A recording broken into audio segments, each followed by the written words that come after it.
أتعشقها أم رثيت لحالي فجئت تشاركني في السهام. هلو hooyo kasta waa halyay horumar u horseedi karta hanadkeeda. maalin ayaa Thomas Edison guriga soo galay. wuxuu warqad u dhiibay hooyadii. wuxuu ku yiri macallinkayga ayaa warqadan ii soo dhiibay. wuxuu ii sheegay inaan u dhiibo hooyaday oo kaliya.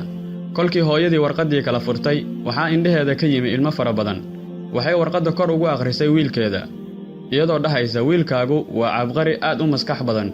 iskoolkan aad buu ugu yar yahay, mana hayno macallimiin sare oo tababari kara. fadlan adiga waxbar. Thomas Edison ayaa aad ula yaabay arrintan, waayo wuxuu ogaa inuu iskoolka damiin ku ahaa. Thomas wuxuu ahaa dadka fahanka yar oo durbadiiba aan wax fahmin. sababtaas ayaana macallimiintii iskoolka ku dhibsadeen.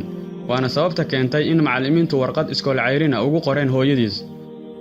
wuxuu hindisay oo adduunka ku soo kordhiyay waxyaalo badan, waxaana ka mid ah nalka aan ilaa maanta isticmaalno. wuxuu noqday mid ka mid ah hindisayaasha dadka waxa cusub soo saara ee ugu sarreeya caalamka.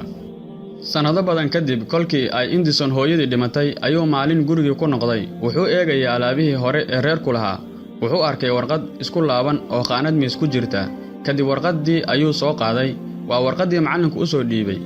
wuu kala furay. waxaa ku qornaa wiilkaagu maskaxda ayuu ka jiran yahay, waana fahmad daran yahay. u oggolaan mayno inuu sii dhigto iskoolkeenna, ee waxaad geystaa meelaha dadka madaxa adag wax lagu baro. kan wax baran mahaye. wuxuu ooyay saacado badan. wuxuu ku qoray xasuus qorkiisa arrintan.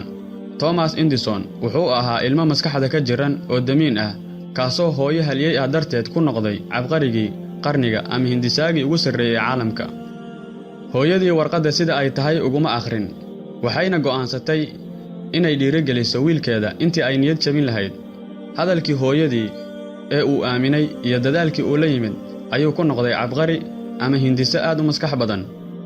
marnaba ha quusan si kastoo lagu niyad jabiyo ama lagugu tilmaamo qof aan isbeddel ama horumar samayn karin. ha niyad jabin, hana rajo dhigin. waxa ugu weyn ee aad samayn karto ama aad noqon karto waa wax dadku kugu dhahaan ma samayn kartid, ama aaminsanaayeen inaadan noqon karin. marka wixii lagu dhaho ma samayn karti ayaa la sameeyaa. waa waxa kuugu fudud oo aad samayn karti.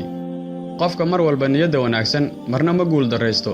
guushan aad arkaysi waxaa lagu gaaraa kalsooni aad naftaada ku qabti iyo dadaal badan oo aad samaysay. hooyo kasta waa halyay horumar u horseedi karta hanadkeeda.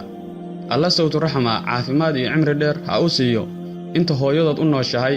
inta ay ifka uga tagtay oo ka sii horumartayna allaha u naxariisto. hooyadu waa lama huraanka dunida. waxaan alla ka baryaynaa inuu noo xafido dhammaanteen hooyooyinkeen.